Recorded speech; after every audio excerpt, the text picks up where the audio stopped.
Procrastination has value. You might be doing something you're not supposed to do, but what are you choosing to do instead? Well, pretty much anything. What makes something worth procrastinating?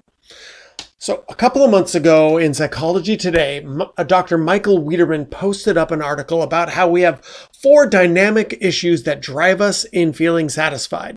These things are contribution, or calling, choice or control, competence and capability, or connection and community.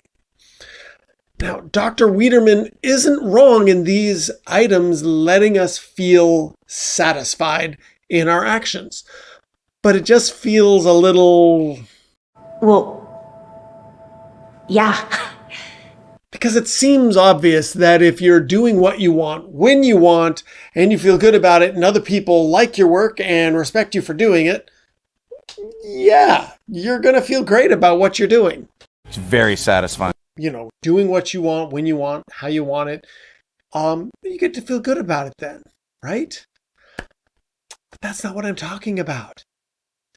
What about when things don't have meaning for you? You don't care about them. What if you just don't want to do them? For example, I got to write a paper for a class that I don't care about. Now, I'm struggling with it. It's not hard.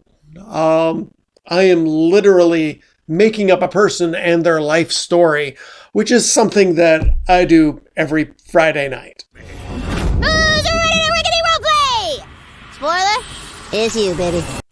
But I don't care about this, and I want to do other things. So let's compare and contrast it to these 4.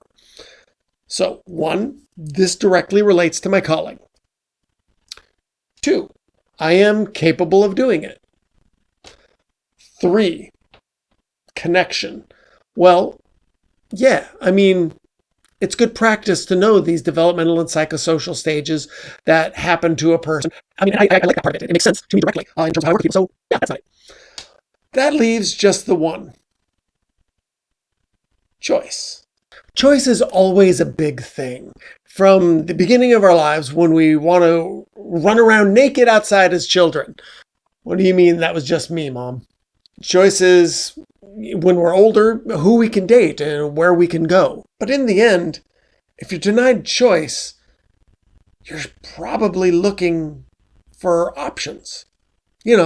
Trying to find a choice. That was as deep as it can get. So when you're putting things off, because this is still about procrastination, believe it or not, it's because you're trying to find other options against something that you don't care about as much. You want those options. So when the consequences are too high, we say there are no other options. But that's really not quite the case. The options are just very expensive and painful. But here, try looking at things that are difficult for you in this way.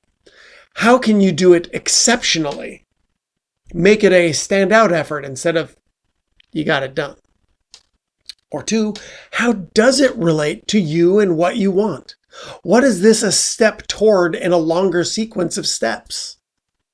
Even sometimes unrelated things have a direct relationship to what we want if we see it as part of a greater picture.